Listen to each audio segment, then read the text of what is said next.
Oke, karena udah jam 7 lebih ya, yuk kita mulai bimbel pada hari ini. Oke, Assalamualaikum warahmatullahi wabarakatuh. Selamat malam semuanya. Perkenalkan, aku Kak Maul. Jadi, aku sebagai tentor literasi bahasa Indonesia pada bimbel malam ini ya. Sebelumnya Kak Maul izin off cam, karena kalau on cam suara Kak Maul jadi putus-putus karena sinyalnya kurang memadai di sini. Jadi, mau dimaklumi ya guys. Oke, Kak Maul share screen dulu untuk materi hari ini.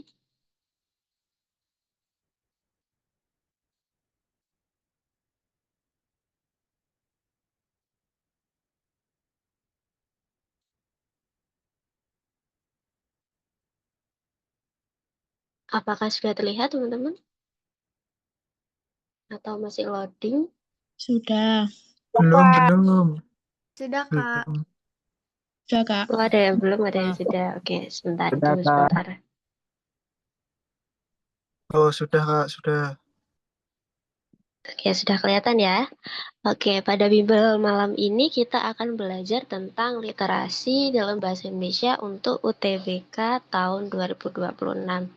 Nah, perlu diingat juga teman-teman untuk UTBK itu nantinya akan jadi penentu SNBT tahun 2026 ya. Jadi untuk para agit atau para anak kelas 12 yang kemarin melaksanakan TKA, TKA itu tidak jadi penentu kelulusan untuk SNBT. Jadi TKA digunakan untuk SNBP 2026. Jadi bagi kalian yang kelas 12 saat ini masuk eligible, kalian harus benar-benar full belajar untuk TKA karena TKA itu penentu SNBP banget.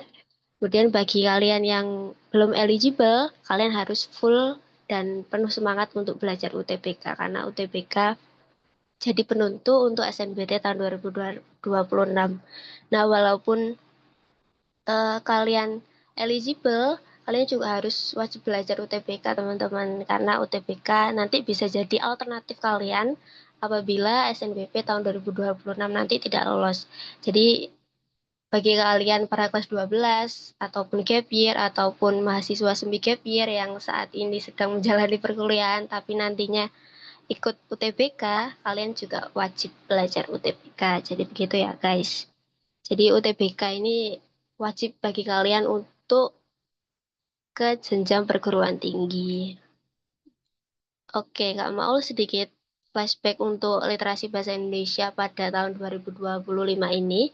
Nah, literasi bahasa Indonesia itu banyak diperbincangkan teman-teman di UTBK tahun 2025 ini. Kenapa? Karena literasi bahasa Indonesia itu jadi impostor atau jadi yang paling sulit dibandingkan subtes lainnya. Biasanya kan PM atau PK, matematika atau kuantitatif. Tapi di tahun ini literasi bahasa Indonesia yang jadi subtes paling sulit. Kenapa? Karena di literasi bahasa Indonesia itu di tahun 2025 ini ada nama-nama unsur kimia atau ada sainteknya. Jadi teks-teksnya itu ada teks tentang rumus-rumus begitu. Jadi itu diperdebatkan karena itu sangat menguntungkan anak IPA, sedangkan anak IPS kan nggak belajar kimia, nggak belajar saintek, jadi merasa dirugikan. Jadi eh, Ketua SNPMB kemarin juga sempat konferensi pers bahwa literasi bahasa Indonesia itu tidak hanya soal-soal tentang humaniora atau soal-soal tentang sosial, tapi teks-teksnya itu nantinya akan ada sainteknya juga, jadi akan ada rumus-rumusnya. Jadi kalian juga harus mempersiapkan, harus banyak-banyak baca soal-soal atau teks-teks yang berhubungan dengan saintek juga, karena biasanya memang literasi bahasa Indonesia itu identik dengan sosial atau lingkungan gitu kan teks-teksnya. Tapi kalian juga harus mempersiapkan, harus banyak-banyak baca tentang teks-teks saintek atau sains gitu. Kemudian untuk komponen dalam UTBK SNBT 2026, kalau kalian lihat di YouTube-nya SNPMB, itu untuk literasi bahasa Indonesia masih sama seperti tahun 2025 ini, yaitu 30 soal. Untuk durasi tesnya 3 jam 15 menit, jadi untuk literasi bahasa Indonesia maksimal. Paling amannya kalian mengerjakan satu soal itu 1 menitan. Itu paling aman dan paling efisien. Oke, untuk tanggal pentingnya, jangan lupa ya teman-teman untuk registrasi akun siswa dan juga pendaftaran UTBK walaupun sekarang Hamin seratusan ya, 100 harian, tapi harus dipersiapkan juga, harus belajar juga. Jadi jangan lupakan tanggal-tanggal penting ini untuk registrasi dan pendaftaran UTBK-nya. Oke, di UTBK 2026 ini juga masih satu gelombang teman-teman di sekitaran ini ya. Jadi ada 2 sesi per hari. Untuk ketentuan prodinya juga masih sama. Oke, di soal-soal UTBK itu ada beberapa model teman-teman. Nah, di sini ada 3 model. Jadi nantinya kalian akan mengerjakan beberapa jenis soal. Yang pertama soal pilihan ganda, ini yang biasa familiar ya, A, B, C, D, E. Kemudian ada soal pilihan majemuk kompleks yang ditampilkan dalam bentuk tabel, biasanya ada yang benar atau yang salah begitu. Kemudian ada soal melengkapi rumpang atau soal-soal isian. Nah, soal isian ini soal esai singkat, jadi tidak perlu kata-kata atau kalimat-kalimat yang panjang-panjang ya teman-teman, jadi singkat saja. Kemudian untuk literasi bahasa Indonesia itu ada beberapa jenis teks, beberapa jenis materi seperti Kak Maul bilang tadi. Untuk yang pertama teks umum biasanya genrenya itu inspiratif dan informasi-informasi umum seperti yang di artikel-artikel berita begitu. Kemudian ada teks sastra. Biasanya genrenya itu dari cuplikan-cuplikan novel. Kemudian ada teks saintek dan teks humaniora. Nah, ini juga harus dipelajari karena biasanya sering muncul juga dan teks saintek ini baru juga dimunculkan di tahun 2025 ini jadi agak kaget juga. Jadi untuk kalian yang belajar UTBK 2026 itu harus belajar juga untuk teks-teks saintek. Oke, di sini ada tips mengerjakan soal-soal literasi bahasa Indonesia dari Kak Maul. Yang pertama, poin paling penting adalah langsung dibaca soalnya ya teman-teman. Jadi tidak perlu dibaca semua teksnya karena itu akan memakan waktu yang sangat lama. Jadi langsung dibaca soalnya, teksnya nanti saja kalau soalnya sudah dibaca. Nah, di sini ada beberapa metode. Nah, jika soalnya itu punya teks yang panjang sekitar 2 sampai 3 paragraf, kalian itu bisa menggunakan metode seleksi pilihan jawaban, urut dari pilihan jawaban A. Misalnya nih, pilihan jawaban A itu salah, kemudian langsung kalian beralih ke pilihan jawaban B, dan seterusnya sampai ketemu jawaban yang benar. Nah, misal pilihan jawaban A menurut kalian sudah benar, langsung saja beralih ke soal selanjutnya. Nggak usah lihat pilihan jawaban B, C, D, E itu nggak usah. Jadi langsung ke soal selanjutnya untuk menghemat waktu juga ya. Kemudian jika soalnya memiliki teks yang pendek, itu bisa menggunakan metode kata kunci. Pilih salah satu teks yang berada di soal, nanti kalian cocokkan atau kalian cari di teks itu. Nah, biasanya jawabannya itu ada di setelah kata kunci maupun di sebelum kata kuncinya. Jadi itu tips mengerjakan soal-soal literasi bahasa Indonesia yang teksnya lumayan panjang-panjang dan ada juga teks yang pendek. Nah, sudah siap teman-teman untuk belajar literasi bahasa Indonesia pada bimbel hari ini? Nah, Kak Maul nanti ada beberapa soal, sekitaran 20 soal. Nanti PDF-nya juga akan di-share di YouTube UTBK SNBT dan untuk tayangan ulang recording bimbel hari ini juga akan di-share di YouTube UTBK SNBT. Jadi pastikan kalian follow juga ya YouTube-nya UTBK SNBT. Wih, semangat 45, siap.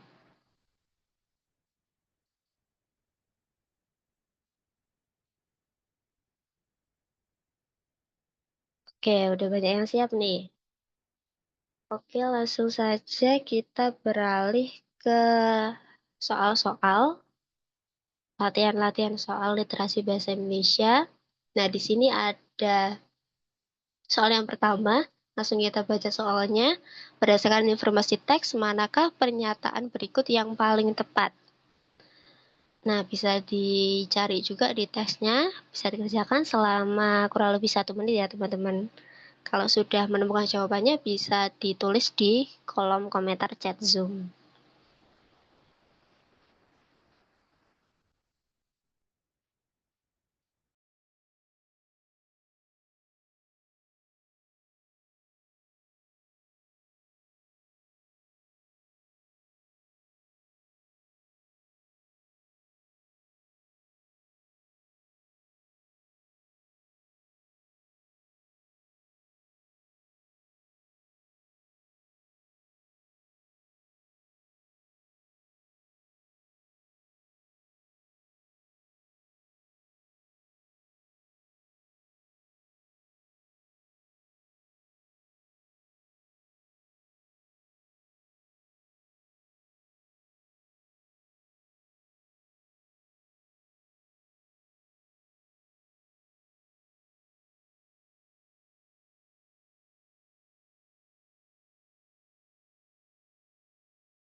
Oke, banyak menjawab A, kemudian ada yang menjawab B, kemudian ada yang menjawab E. Oke, kita langsung ke pembahasan.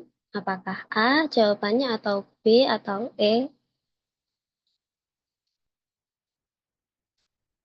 Oke, soal yang dimaksud adalah berdasarkan informasi teks, manakah pernyataan berikut yang paling tepat. Nah, karena ini teksnya lumayan panjang, kita pakai metode seleksi ya, teman-teman. Kita lihat dulu yang A, apakah cocok dengan teks.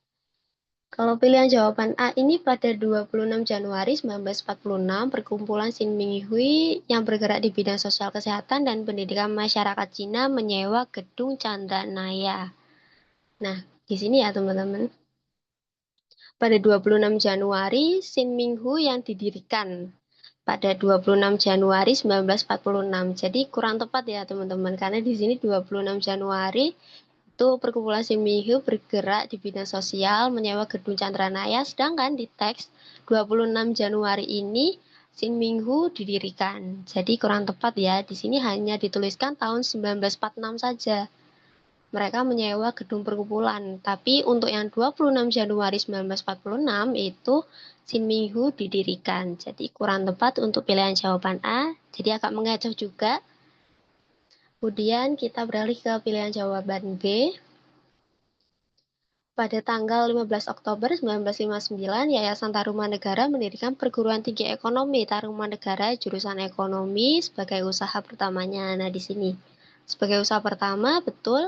Tanggal 15 Oktober 1959 juga betul. Kemudian tepat di Gedung Chandranaya, Yayasan mendirikan perguruan tinggi ekonomi Tarumanegara, betul. Jurusan ekonomi perusahaan. Nah, ini semuanya betul ya teman-teman, sesuai dengan yang ada di teks. Jadi jawabannya betul adalah yang B. Pada tanggal 15 Oktober 1959, Yayasan Tarumanegara mendirikan perguruan tinggi ekonomi Tarumanegara sebagai usaha pertamanya. Jadi jawaban yang betul adalah jawaban yang B. Kemudian untuk yang C juga salah karena Yayasan Tarumanegara ini itu hanya disepakati oleh Wiwajin, sedangkan untuk yang pencetusnya itu adalah kelompok sosiawan, jadi kurang tepat juga. Kemudian yang D juga kurang tepat karena nama dan jabatannya terbalik teman-teman. Kalau kalian perhatikan yang D, ini yang ditandai merah ini ya, dipimpin oleh Dr. Andes Goonbik sebagai dekan, sedangkan di sini ditulisnya Lo Kim Jing sebagai dekan, jadi kebalik. Kemudian untuk yang E juga salah karena nama, sebentar, karena HK Santoso ini ketua yayasan bukan pengusul nama Tarumanegara. Nah di sini Wewajin atau HK Santoso ini adalah ketua yayasan.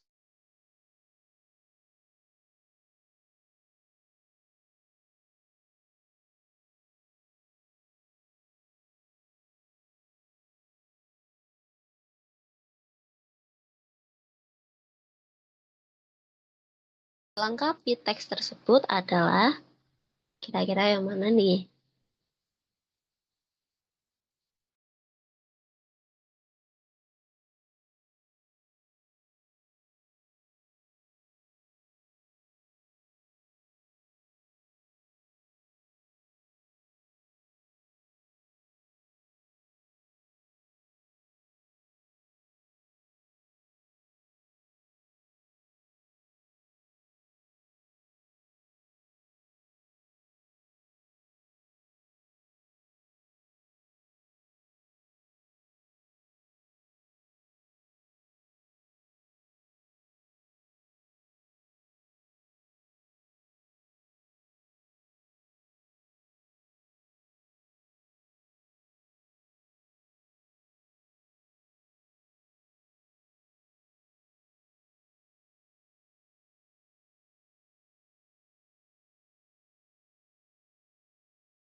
Oke, jawabannya bervariasi ya. Ada yang B, kemudian ada yang C, kemudian ada yang menjawab E. Oke, kita langsung ke pembahasan. Ilustrasi yang paling sesuai untuk melengkapi teks tersebut adalah, nah perlu diingat teman-teman, ilustrasi untuk teks itu harus berfokus pada konteks dan isi teksnya. Nah, untuk teks ini, itu fokus teksnya adalah Gedung Chandranaya yang mulanya sebagai rumah tinggal, kemudian dijadikan pusat kesehatan, sosial, dan pendidikan masyarakat Cina, hingga akhirnya menjadi sebuah perguruan tinggi. Nah, jadi untuk ilustrasi yang paling sesuai untuk melengkapi teks tersebut adalah foto Gedung Tua Chandranaya. Nah, ilustrasinya juga harus berfokus pada teks. Di sini juga banyak dimunculkan kata Gedung Chandranaya, Chandranaya, Chandranaya. Jadi bisa langsung dilihat di pilihan jawabannya yang ada kata Chandranayanya yang mana. Nah, yang E ini. Jadi untuk kata kuncinya adalah Chandranaya ini. Oke, banyak yang benar nih. Jawab E. Oke, kita beralih ke nomor 3. Topik utama yang dibahas teks tersebut adalah, nah, ini biasanya sering muncul juga di literasi bahasa Indonesia, topik utama, gagasan utama, kalimat utama. Kira-kira yang mana nih, teman-teman?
Oke, kebanyakan menjawab B. Kita langsung lihat ke pembahasan apakah B jawaban yang benar. Oke, soalnya adalah topik utama yang dibahas teks tersebut adalah, nah, kalau kalian masih ingat yang soal sebelumnya, nomor 2, topik teks ini berfokus pada Gedung Chandranaya yang sebagai rumah tinggal, kemudian jadi pusat kesehatan, sosial, pendidikan, hingga akhirnya menjadi perguruan tinggi. Itu relate dengan sejarah mengenai Chandranaya. Jadi, jawaban yang betul adalah yang B. Ini masih berkaitan juga dengan soal nomor 2 tadi ya, sejarah mengenai Chandranaya.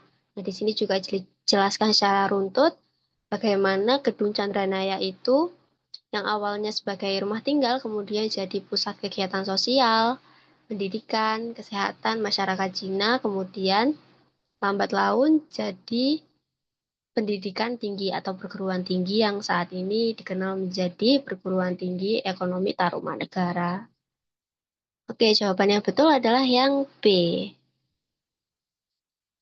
Kalau yang A itu kurang betul ya teman-teman, karena tidak detail untuk masyarakat apa, sedangkan di sini dijelaskan bahwa Gedung Chandranaya digunakan untuk masyarakat-masyarakat Cina.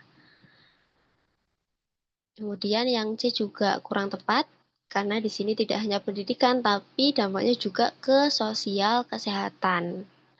Kemudian D juga kurang tepat, karena tidak hanya pendidikan, tapi juga untuk kegiatan sosial dan kesehatan. Kemudian E juga kurang tepat, karena tidak hanya kesehatan saja, tapi juga ada pendidikannya di paragraf 2, 3, dan 4. Oke, kita beralih ke nomor 4, masih dengan teks yang sama, fungsi dari paragraf 3. adalah apa nih teman-teman? Fokus ke paragraf 3 saja ya.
Oke, banyak yang menjawab D. Ada juga yang menjawab B. Oke, kita lihat ke pembahasan. Kira-kira mana jawaban yang benar. Fungsi dari paragraf 3 adalah, nah perlu diingat juga teman-teman, untuk setiap teks di literasi bahasa Indonesia itu punya beberapa pola. Nah, umumnya pola setiap teks yang ada di LBE ini, paragraf pertama itu biasanya berisi tentang topik-topik utama atau kalimat-kalimat utama atau gagasan-gagasan utama. Jadi ketika kalian bertemu soal tentang apa topik utama, apa kalimat utama, apa gagasan utama, itu kalian langsung menuju ke paragraf satu saja. Jangan melihat ke paragraf-paragraf lainnya. Kemudian paragraf kedua dan seterusnya itu biasanya berisi penjelasan, berisi penegasan, berisi argumen dari paragraf pertama dari topiknya. Jadi untuk penjelasan lebih detailnya ada di paragraf 2 dan seterusnya. Kemudian di paragraf 3 atau paragraf akhir itu berisi kesimpulan atau menegaskan kembali apa yang ada di paragraf 1 hingga paragraf sebelum paragraf akhir.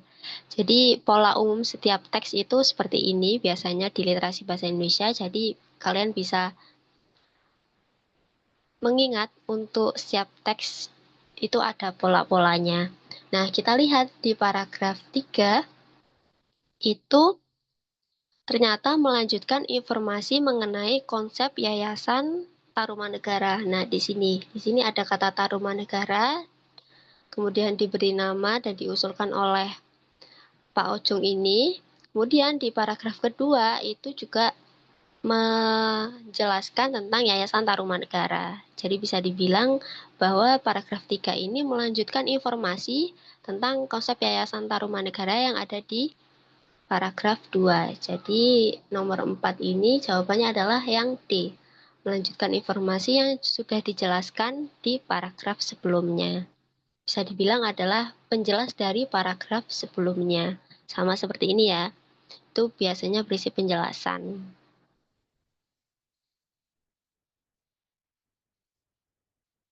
Oke, jadi jawaban yang betul adalah yang D.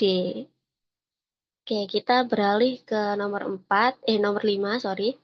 Pertanyaan berikut yang tidak dapat dijawab oleh teks adalah, nah di sini teksnya tentang teks sastra. Jadi ada jenis teks yang lain. Kira-kira apa nih teman-teman?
Oke, ada yang menjawab C, kemudian ada yang menjawab E. Kebanyakan menjawab C ya. Oke, kita lihat ke pembahasan. Pertanyaan berikut yang tidak dapat dijawab oleh teks adalah, kita lihat dulu untuk pilihan jawaban A. Nanti kita cocokkan apakah jawabannya ada di teks atau tidak. Pilihan jawaban A, kapan 3 anak Kartosuwiryo dan Mustiah turun dari perbukitan? Apakah ada di sini? Nah, ada ya teman-teman. Waktu masih terang-terang tanah di tengah hawa dingin perbukitan, kemudian Ika Kartika, Komalasari, dan Sarjono berjalan terseok-seok menurun lereng. 3 anak Sekar Maji Marjian. Jadi, bisa dijawab ya di teks waktu terang-terang tanah. Terang-terang tanah ini sekitar pagi menuju siang, sekitar jam 9-an. Jadi, masih bisa dijawab di teks. Sedangkan kita mencari pertanyaan yang tidak dapat dijawab oleh teks. Jadi pilihan jawaban A ini kurang tepat ya teman-teman. Kemudian kita beralih ke yang B, di mana 3 anak Kartosuwiryo dan Mustiah menjalani interogasi. Kita lihat di teks apakah ada. Nah, di sini di markas Batalion 328 Siliwangi di Cicalengka, Kabupaten Bandung. Mereka menjalani serangkaian interogasi. Jadi ada ya di teks dan bisa dijawab. Jadi pilihan jawaban B ini kurang tepat karena kita mencari yang tidak dapat dijawab. Kemudian kita beralih ke C, mengapa Sekar Maji Marijan Kartosuwiryo ditangkap? Apakah ada di teks? Nah, tidak dijelaskan detail mengapa ditangkap ya teman-teman. Kalau di teks itu hanya dijelaskan 2 hari setelah Kartosuwiryo ditangkap di Gunung Rakutak. Jadi di sini hanya dijelaskan kapan Kartosuwiryo ditangkap, tapi tidak dijelaskan mengapa Kartosuwiryo itu ditangkap. Jadi jawabannya betul adalah yang C. Karena tidak bisa dijawab oleh teks. Kemudian yang D juga kurang tepat, karena di sini hanya dijelaskan bisa dijawab dengan ini, karena menaati maklumat, juga lantaran logistik menipis. Kemudian yang E, tadi ada juga yang menjawab E, mengapa tentara di Batalion 328 Siliwangi sorak-sorai, itu juga ada teman-teman di teks.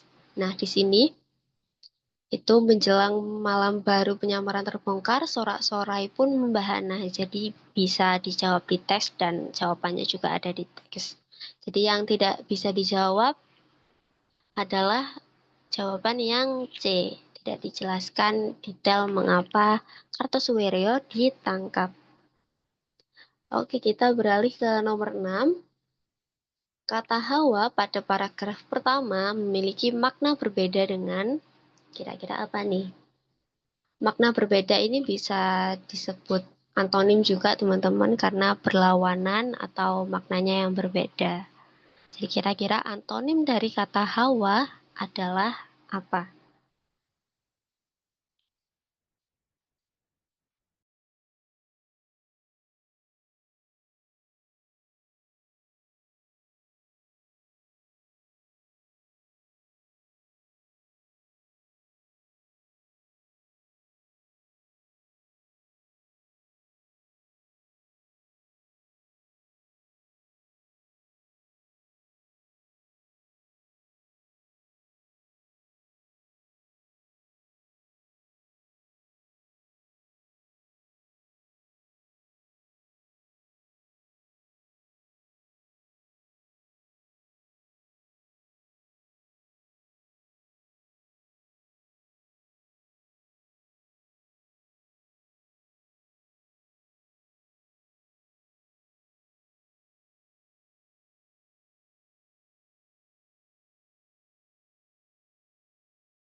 Oke, jawabannya banyak yang bervariasi ya. Ada yang B, kemudian ada yang C, kemudian ada yang E, ada yang A. Oke, kita lihat ke pembahasan. Kata Hawa pada paragraf pertama memiliki makna yang berbeda dengan, nah, kalau kalian cek di KBBI atau aplikasi KBBI atau websitenya KBBI, kata Hawa itu ada beberapa makna, teman-teman. Nah, di sini lebih spesifiknya adalah keadaan udara pada suatu tempat, karena bisa dilihat di paragraf pertama sini, setelah kata Hawa adalah dingin. Jadi, bisa dikaitkan dengan keadaan udara yang dingin. Nah, kita cek juga di KBBI satu persatu ini ya. Kata angin, kata cuaca, suasana, iklim, alam, kira-kira mana yang memiliki makna berbeda dengan hawa yang dimaksud ini. Kita lihat yang pertama yang angin. Nah, angin di sini di KBBI bisa dikaitkan dengan gerakan udara dan di sini yang kedua, makna yang kedua bisa disebut dengan hawa. Jadi masih memiliki makna yang sama ya dengan hawa. Jadi jawaban yang A ini kurang tepat. Kemudian kita beralih ke B, cuaca. Nah, cuaca kalau di KBBI itu maknanya keadaan udara. Nah, masih sama dengan hawa ya. Maknanya hawa keadaan udara, maknanya cuaca juga keadaan udara. Jadi masih satu makna yang sama.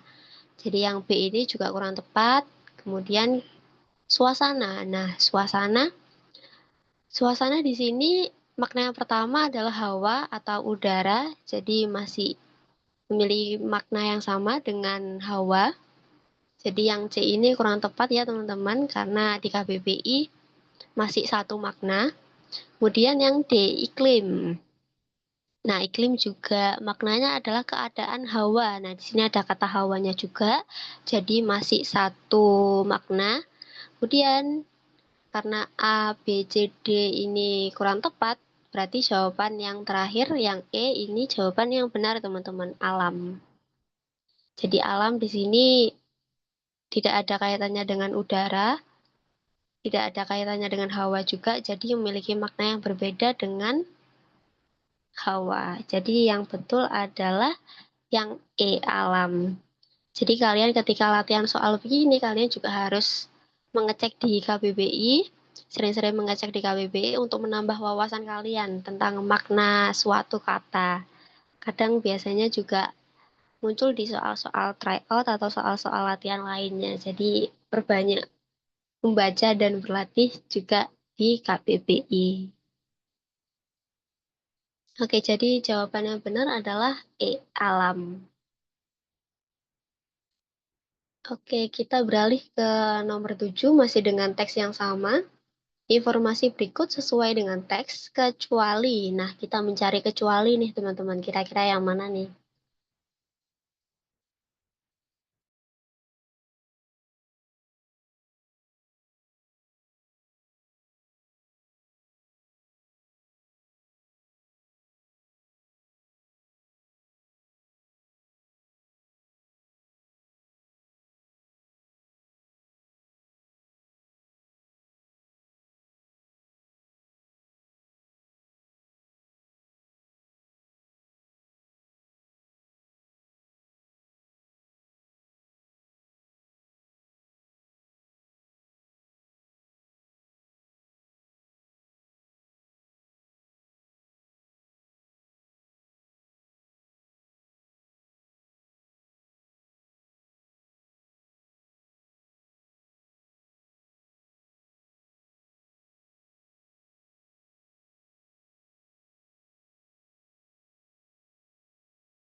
Oke, ada dua jawaban yang berbeda nih. Ada yang menjawab A, kemudian ada yang menjawab D. Oke, kita lihat apakah A atau D jawaban yang benar. Informasi berikut sesuai dengan teks kecuali. Nah, kita lihat ke pilihan jawaban A terlebih dahulu ya teman-teman. Sekarmaji Marijan Kartosuwiryo memberikan pengumuman pada 6 Juni 1962 agar pengikutnya menghentikan gerakan dan kembali ke pangkuan RI. Nah, apakah ada di teks? Nah, ternyata ada teman-teman di sini. Maklumat Kartosuwiryo 6 Juni 1962 dalam pengumuman yang dikeluarkan 2 hari setelah Kartosuwiryo ditangkap, sang imam memberitakan pengikutnya menghentikan tembak-menembak dan kembali ke pangkuan RI. Jadi yang A ini betul ya teman-teman, karena dalam pengumuman itu Sekarmaji memberikan maklumat bahwa pengikutnya menghentikan gerakan dan kembali ke pangkuan RI. Jadi betul yang A, karena kita mencari yang kecuali, jadi jawaban yang A kurang tepat. Kemudian kita beralih ke B, pada saat waktu masih terang tanah, Ika Kartika, Komalasari, Mustia, dan Sarjono berjalan terseok-seok menuruni lereng perbukitan Tasikmalaya. Apakah ada di teks? Nah, di sini ya teman-teman. Waktu masih terang-terang tanah, Ika Kartika, Komalasari, Sarjono berjalan terseok-seok menuruni lereng. Jadi juga betul untuk yang B. Karena kita mencari yang kecuali, pernyataan yang B kurang tepat. Kemudian kita beralih ke C.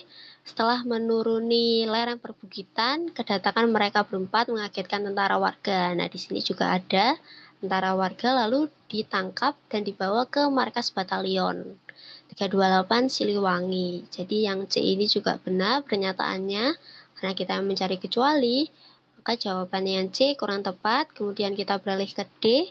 Penyerahan diri 3 anak Sekarmaji, Ika Kartika, Komalsari dilaksanakan pada 6 Juni 1962. Kurang tepat ya teman-teman. Karena 6 Juni 1962 ini ada maklumat Kartosuwiryo, bukan penyerahan diri dari 3 anak Sekarmaji tersebut. Jadi kurang tepat. Berarti jawaban yang benar adalah yang D, teman-teman. Penyerahan diri 3 anak Sekarmaji bukan pada tanggal 6 Juni 1962. Tapi 1962 ini pengumuman maklumat Kartosuwiryo-nya. Kemudian yang E juga kurang tepat karena di sini pernyataan E ini sudah benar dan ada di teks. 3 anak Sekarmaji dan Mustia memutuskan untuk menyerahkan diri karena maklumat juga lantaran logistik yang menipis. Jadi jawaban yang betul adalah yang D. Oke, kita beralih ke soal nomor 8, masih dengan tes yang sama. Informasi manakah yang paling tepat untuk mendeskripsikan Sarjono Kartosuwiryo? Kira-kira yang mana nih?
Oke, banyak yang menjawab B, kemudian ada yang menjawab E, kemudian ada juga yang menjawab C. Oke, kita lihat ke pembahasan. Informasi manakah yang paling tepat mendeskripsikan Sarjono Kartosuwiryo? Jawaban yang benar adalah yang E, teman-teman. Anak bungsu dari Kartosuwiryo dan Dewi Siti Kalsum. Nah, ada di paragraf terakhir ya di sini. Ujar Sarjono, bungsu dari 12 bersaudara, buah pernikahan Kartosuwiryo dengan Dewi Siti Kalsum. Nah, banyak yang menjawab B ya tadi, seorang anak kecil yang berusia 5 tahun. Ada di sini ya, ada di paragraf 2. Nah, itu kurang tepat, teman-teman. Karena anak Kartosuwiryo itu bukan hanya Sarjono, tapi ada juga Ika Kartika Komalasari, dan itu kita tidak tahu apakah dia berusia 5 tahun atau lebih. Jadi berusia 5 tahunnya ini juga agak membingungkan, dan lebih tepatnya adalah bungsu dari 12 bersaudara itu, dari Kartosuwiryo dan Dewi Siti Kalsum. Jadi ini masih kurang detail dijelaskan dari siapa, dari anak siapa, kemudian anak keberapa, jadi tidak disebutkan. Nah, yang C, ada yang menjawab yang C juga, anak paling kecil dari 12 bersaudara, ini juga kurang tepat, karena tidak detail juga anak paling kecil dari siapa dan siapa, dari orang tua siapa. Jadi kurang detail semua, jadi yang paling betul adalah anak bungsu Kartosuwiryo dan Dewi Siti Kalsum ada di paragraf terakhir ini. Jadi jawaban yang tepat adalah yang E. Oke, kita beralih ke nomor 9. Dengan teks yang berbeda tentang teks sejarah. Teks tersebut membahas tentang apa, kecuali kira-kira yang mana nih?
Oke, jawabannya bervariasi ya. Ada yang menjawab D, kemudian ada yang menjawab E, kemudian ada juga yang menjawab A. Oke, kita lihat ke pembahasan.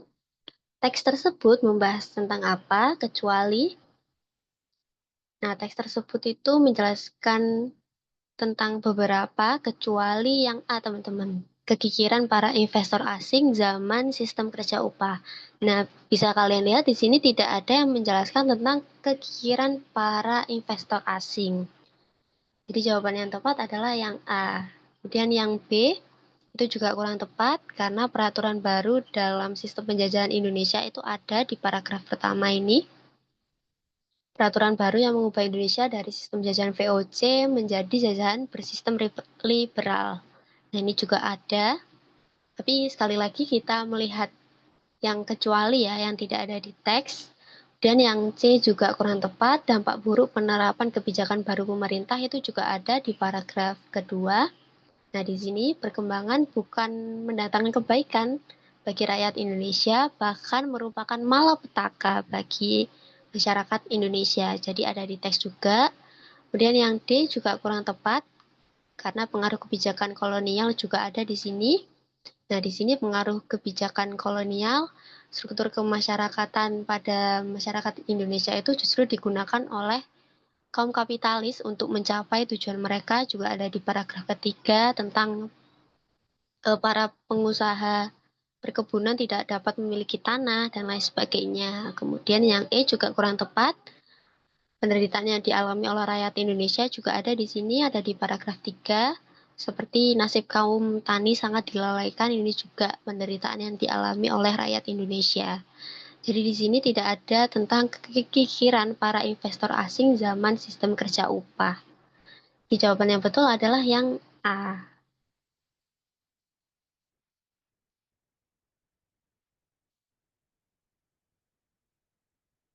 Oke, jadi harus teliti ya teman-teman. Di sini ada kata kecualinya juga. Jadi harus benar-benar teliti ya. Karena yang dicari adalah yang kecuali. Oke, masih dengan teks yang sama. Di sini ada sebuah asumsi dan sebuah teks singkat. Di sini Rudi adalah seorang lurah di desa Mekar, Asri Jaya pada tahun 1873 di Hindia Belanda. Pada suatu hari ada seorang investor licik yang menawarinya alat canggih yang sangat ia butuhkan untuk menyembuhkan penyakit langka yang diderita anak perempuannya. Satu-satunya anggota keluarganya. Nah, sebagai gantinya, investor tersebut menginginkan lahan desa. Nah, dengan asumsi Rudi adalah seorang lurah yang terpelajar, kemudian sifatnya adil, jujur, tidak egois, dan mengetahui dampak buruk dari penyerahan lahan untuk investor asing, kemungkinan besar tindakan yang dilakukan oleh Rudi adalah kira-kira yang mana nih? Ada sebuah kemungkinan yang akan dilakukan oleh Rudi.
Oke, kebanyakan menjawab C ya.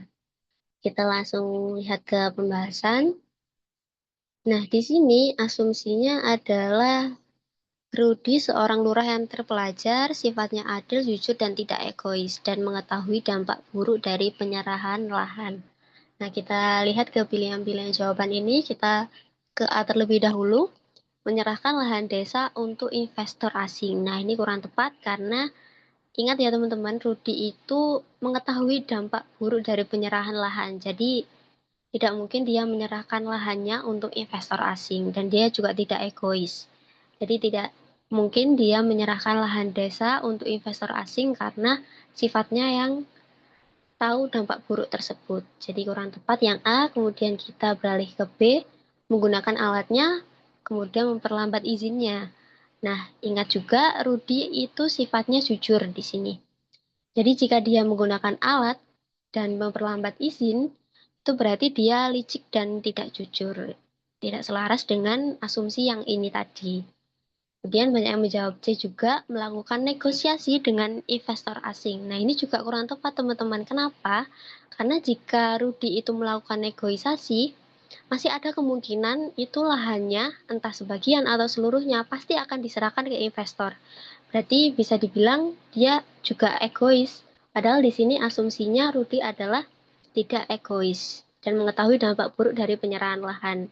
Jadi ketika negosiasi pasti ada kemungkinan lahannya itu diserahkan ke investor karena pastinya investor pasti mau mendapatkan untung dari negosiasi itu. Jadi kurang tepat untuk pilihan jawaban C, kemudian yang D, membujuk investor menuruti keinginannya. Nah, ini juga kurang tepat karena membujuk investor untuk menuruti keinginannya itu mencerminkan sikap egois. Egois mau dituruti keinginannya. Jadi jawabannya betul adalah yang E. Merelakan anaknya diobati kelak karena ia akan melaksanakan tindakan yang menghindari resiko yang mencerminkan sifat terpelajar ini mengetahui dampak buruk dari penyerahan lahan. Berdasarkan rasionalitas terpelajar adil dan jujur, yaitu anaknya diobati kelak dan lahannya juga aman dan mementingkan keinginan orang banyak atau tidak egois. Nah, di sini juga tidak disebutkan apakah penyakit langkanya anaknya itu parah atau tidak. Jadi bisa dibilang yang E adalah jawaban yang benar, merelakan anaknya untuk diobati kelak. Karena itu adil dan jujur, lahannya aman, anaknya juga diobati nanti. Jadi jawabannya betul adalah yang E. Sama-sama menguntungkan juga bagi Rudy. Malah Rudy juga yang untung banyaknya daripada investor asing. Kalau misalnya lahannya diserahkan. Jadi jawaban yang betul adalah yang E. Kemudian nomor 11, jika memperhatikan informasi teks dengan baik dan benar, dapat dipahami pernyataan yang paling sesuai dengan teks adalah bisa dicocokkan juga yang A ini sudah betul apa belum di teks atau sudah dan seterusnya ya teman-teman memakai metode seleksi seperti sebelum-sebelumnya.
Oke, jawabannya bervariasi ya. Ada yang menjawab C, kemudian E, ada juga menjawab B, ada juga menjawab A.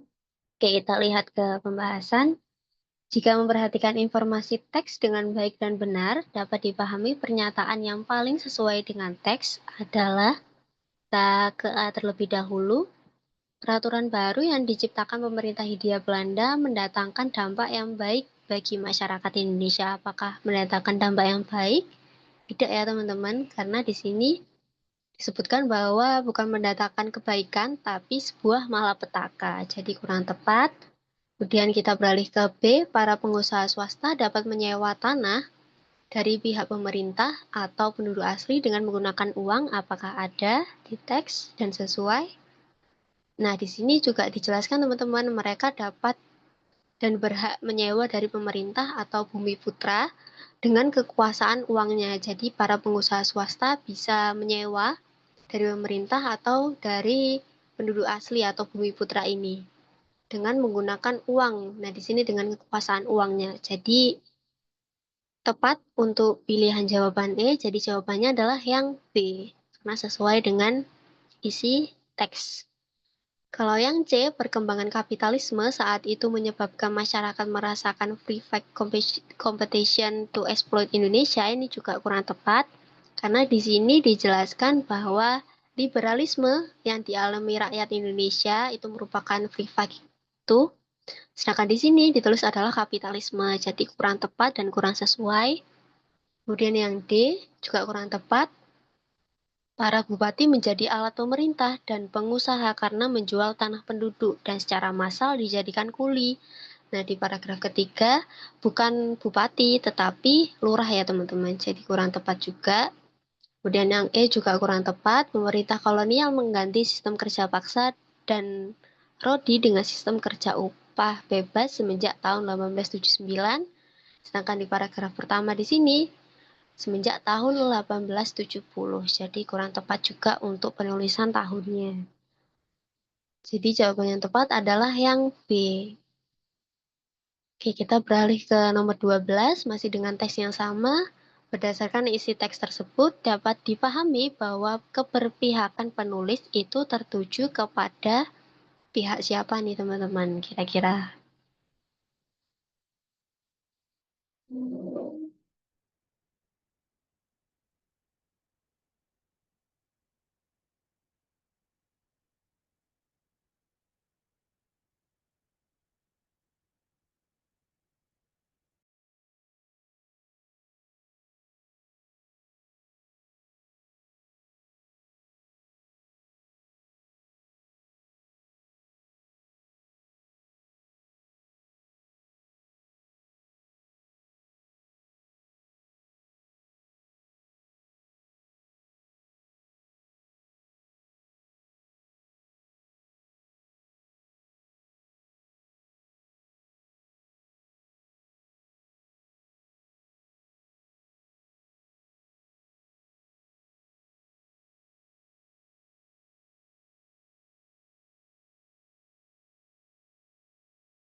Oke, jawabannya juga bervariasi. Ada yang menjawab B, kemudian ada yang menjawab C, ada yang menjawab E. Oke, kita lihat ke pembahasan. Berdasarkan isi teks tersebut, dapat dipahami bahwa keberpihakan penulis itu tertuju pada, betul teman-teman, jawabannya adalah yang E, golongan bumi putra. Nah, di sini juga dijelaskan di paragraf kedua, kemudian di paragraf ketiga, bahwa bumi putra atau rakyat Indonesia itu sangat dirugikan dengan adanya sistem pemerintahan atau peraturan baru dari jajahan VOC. Nah, di sini bukan mendatangkan kebaikan, melainkan malapetaka. Dan di sini juga penulis menuliskan justru digunakan kaum kapitalis asing untuk mencapai tujuan mereka. Dan di sini juga penulis tuliskan bahwa nasib kaum tani juga sangat dilalaikan. Nah, ini opini penulis terhadap sistem yang baru tersebut. Jadi keberpihakan penulis itu tertuju pada golongan bumi putra atau penduduk asli masyarakat Indonesia. Oke, kita beralih ke nomor 13. Kata perimbuhan yang memiliki makna denotatif, dikuasai dan diurus terdapat pada kata bernomor. Nah, ini beda teks ya teman-teman. Kira-kira di kata nomor berapa? Di kata nomor 1, nomor 2, atau nomor 3, atau nomor 4, atau nomor 5.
Oke, kebanyakan menjawab yang A ya. Oke, kita lihat ke pembahasan apakah A jawabannya benar. Kata perimbuhan yang memiliki makna denotatif dikuasai dan diurus terdapat pada kata bernomor. Betul teman-teman, yang A diperintah. Sudah jelas ya, diperintah itu dikuasai dan diurus juga. Kalau ada yang menjawab B itu kurang tepat karena yang B ini maknanya diberikan bantuan, yang A ini dibantu. Itu maknanya bukan dikuasai dan diurus, tetapi maknanya itu diberikan bantuan. Kemudian yang kata ketiga dipinjaminya ini juga kurang tepat karena maknanya itu diberikan pinjaman. Kemudian yang D, yang keempat itu juga kurang tepat, didapatinya, itu maknanya diketahui. Kemudian yang E juga kurang tepat, yang dikawinkan ini maknanya bukan dikuasai dan diurus, melainkan maknanya adalah disatukan menjadi pasangan. Jadi yang betul adalah yang A, diperintah. Kemudian kita beralih ke nomor 14. Dengan asumsi Malin Deman kalah dalam menyabung ayam dengan Mambang Molek, kemungkinan hal yang tidak akan terjadi adalah, nah di sini ada kata tidak ya teman-teman. Jadi cari yang kurang tepat dengan teks ini. Kira-kira yang mana nih?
Oke, banyak yang menjawab A. Oke, banyak yang menjawab A ya. Kita lihat ke pembahasan. Apakah A jawaban yang benar? Dengan asumsi Malin Deman kalah menyabung ayam dengan Mambang Molek, kemungkinan hal yang tidak akan terjadi adalah, coba kita ke A terlebih dahulu ya. Malin Deman akan kembali ke bumi dengan penyesalan selama-lamanya. Nah, yang A ini kurang tepat teman-teman. Kenapa? Karena tujuan Malin melawan Mambang Molek itu untuk menebus kesalahannya karena telah mengabaikan putri bungsu. Nah, jika dia kalah, dia akan menyesal karena tidak bisa menebus kesalahannya. Jadi kemungkinan yang akan terjadi memang Malin Deman akan kembali ke bumi dengan penyesalan selama-lamanya karena kalah tersebut. Nah, yang A ini kurang tepat karena kita mencari kemungkinan hal yang tidak akan terjadi dengan Malin Deman. Kemudian yang B, Malin Deman akan mengajak Mambang Molek bertarung menggunakan hal lain. Ini juga mungkin akan dilakukan oleh Malin Deman karena untuk menebus kesalahannya kepada putri bungsu. Karena pasti dia ada kemungkinan untuk mengajak bertarung lagi sampai Malin Deman ini menang. Dan Mambang Molek yang akan menikahi putri bungsu itu benar-benar kalah. Itu pasti kemungkinan ada yang terjadi seperti itu.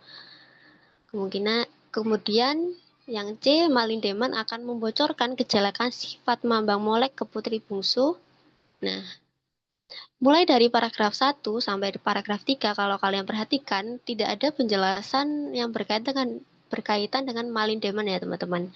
Jadi tidak tahu siapa Mambang Molek itu. Jadi Malin Deman tidak mungkin dapat membocorkan kejelekan sifat Mambang Molek karena dia tidak tahu dan tidak mengenal Mambang Molek. Taunya dia Mambang Molek akan dikawinkan dengan putri bungsu. Jadi tidak dijelaskan sifatnya bagaimana. Jadi tidak akan membocorkan jelekan sifat Mambang Molek. Jadi yang betul adalah yang C karena kemungkinan itu tidak akan terjadi karena dia tidak mengenal dan tidak tahu sifatnya Mambang Molek tersebut. Kemudian yang D juga kurang tepat, Malin Deman akan diusir dari Kayangan dan tidak diperbolehkan ke sana lagi. Itu pasti juga akan terjadi karena dia sudah kalah. Di sini asumsinya kan Malin Deman sudah kalah. Pasti akan diusir dari Kayangan dan tidak diperbolehkan ke sana lagi. Dan yang E juga kurang tepat, Malin Deman akan melakukan tindakan persuasif kepada putri bungsu dan keluarganya itu pasti karena dia sudah kalah menyabung ayam dengan Mambang Molek dan pasti akan ada tindakan mencuri atau membawa pergi putri bungsu dan keluarganya itu pasti kemungkinan terjadi. Jadi kemungkinan yang tidak akan terjadi itu adalah yang C, teman-teman. Oke, kita beralih ke nomor 15, masih dengan teks yang sama. Dengan tujuan memperkuat rasa penyesalan Malin Deman, plot cerita yang tidak perlu ditambahkan adalah, nah sekali lagi ada kata tidak di sini. Kira-kira yang mana nih? Plot cerita yang tidak perlu ditambahkan lagi ke teks ini.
Oke, banyak yang menjawab C. Kita lihat ke pembahasan. Dengan tujuan memperkuat rasa penyesalan Malin Deman, plot cerita yang tidak perlu ditambahkan adalah Yang B, teman-teman, Malindeman tidak boleh menikahi putri bungsu lagi. Jadi untuk memperkuat rasa penyesalan dari Malindeman, plot cerita yang tidak perlu ditambahkan adalah yang di sini. Malindeman tidak boleh menikahi putri bungsu lagi. Jadi jawaban nomor 15 adalah yang B. Oke, kita beralih ke yang C. Yang nomor 16. Kalimat 3 pada bacaan tersebut memiliki pola yang sama dengan kalimat kira-kira yang mana nih? Kalimat ketiga, fokus di kalimat ketiga.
Oke, banyak yang menjawab D ya. Oke, ada yang menjawab E juga, ada yang menjawab C. Kita lihat ke pembahasan.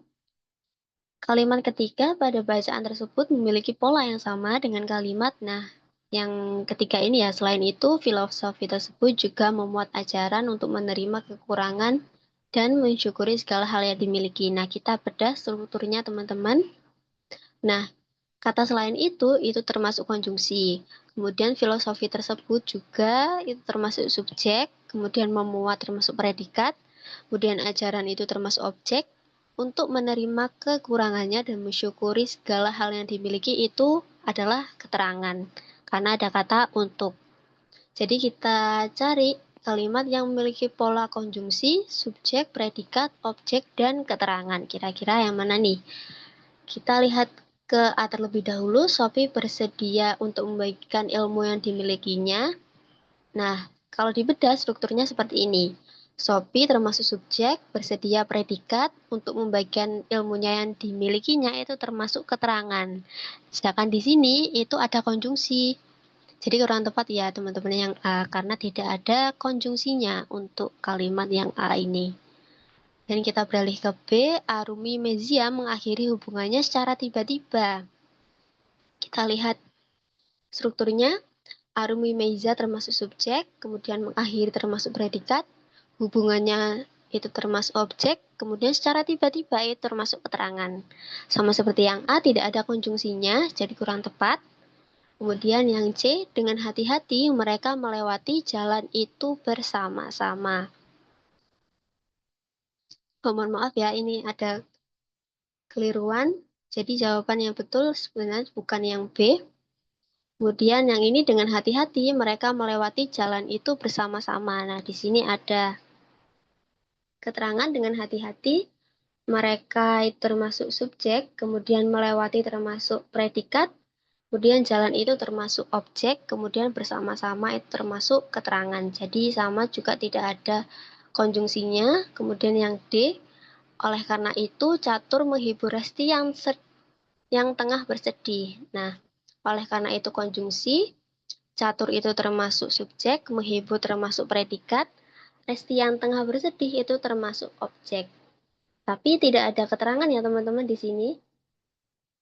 Jadi bisa dibilang untuk yang D dan B ini jawaban yang betul teman-teman.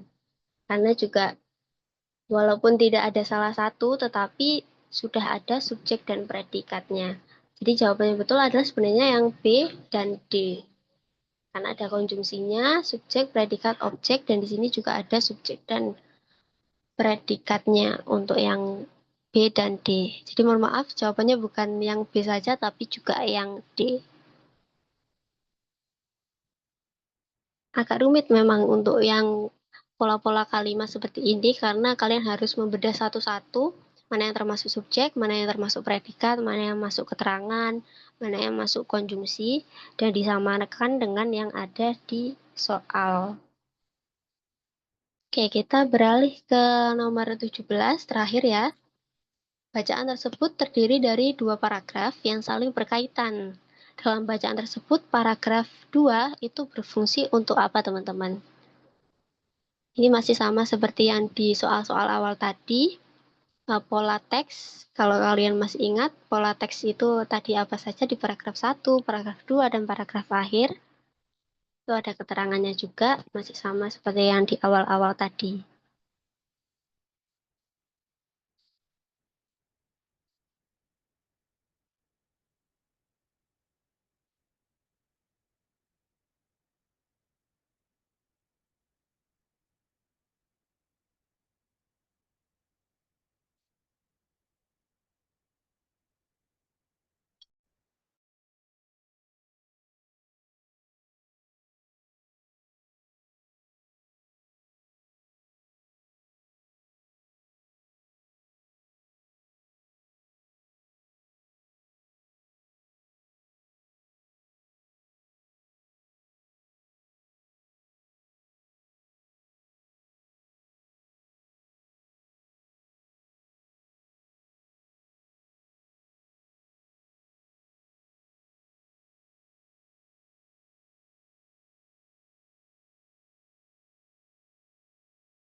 Oke, ada yang menjawab C, kemudian ada yang menjawab D, dan ada yang menjawab E. Jadi kita lihat ke pembahasan.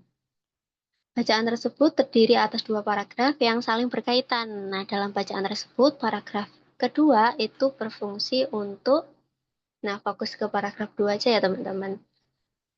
Nah, paragraf 2 ini kalimat pertamanya ada kata-kata cocok diterapkan pada masyarakat modern. Saat ini yang terus-menerus mengejar kesempurnaan hidup. Jadi jawaban yang betul adalah yang C. Menjelaskan manfaat wabi-sabi bagi manusia modern atau masyarakat modern ini. Menjelaskan tentang manfaat dari wabi-sabi. Dan cocok juga ada di sini ada kata manusia modern juga atau masyarakat modern. Jadi nomor 17 jawabannya adalah yang C, menjelaskan manfaat dari wabi-sabi bagi manusia modern. Ada di kalimat yang keempat ini ya teman-teman. Sangat cocok diterapkan pada masyarakat modern. Oke, karena sudah lebih dari 20-30 ya teman-teman. Oke, untuk 3 selanjutnya kita tabung dulu untuk dibahas di lain-lain waktu. Sekian untuk literasi bahasa Indonesia. Semoga apa yang kalian dapatkan dan pelajari untuk hari ini bisa bermanfaat dan bisa dipahami untuk kalian semua. Untuk belajar juga literasi-literasi bahasa Indonesia. Semoga untuk kata-kata kunci dan penjelasan materi dari Kak Maul tadi bisa dipahami juga. Terima kasih kembali teman-teman. Kak Maul tutup ya. Terima kasih. Wassalamualaikum warahmatullahi wabarakatuh. Selamat istirahat. Dan semangat untuk TKA dan belajar UTBK ya.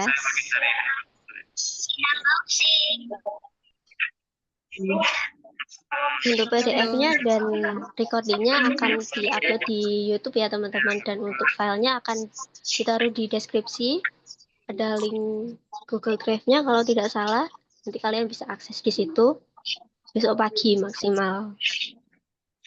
Terima kasih kembali. Semangat. Terima kasih, Kak. Terima kasih kembali. PDF-nya nanti di-share di YouTube ya, di deskripsinya YouTube.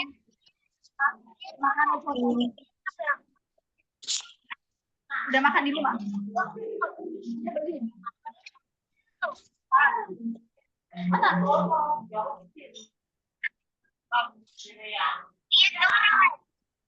Wah, mantap.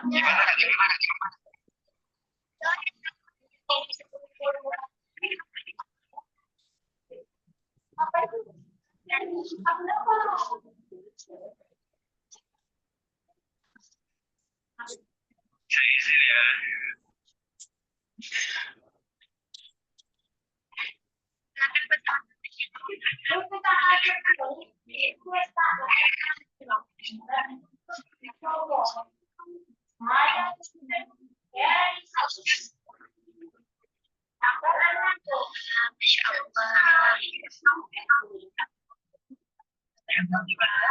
kasih Ustaz sudah memperlihatkan kami perbincangan walaupun hanya lewat HP tapi Masya Allah.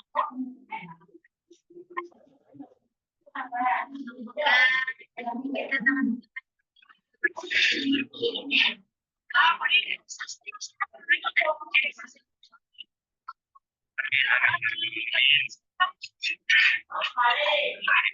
Terima kasih, saudara.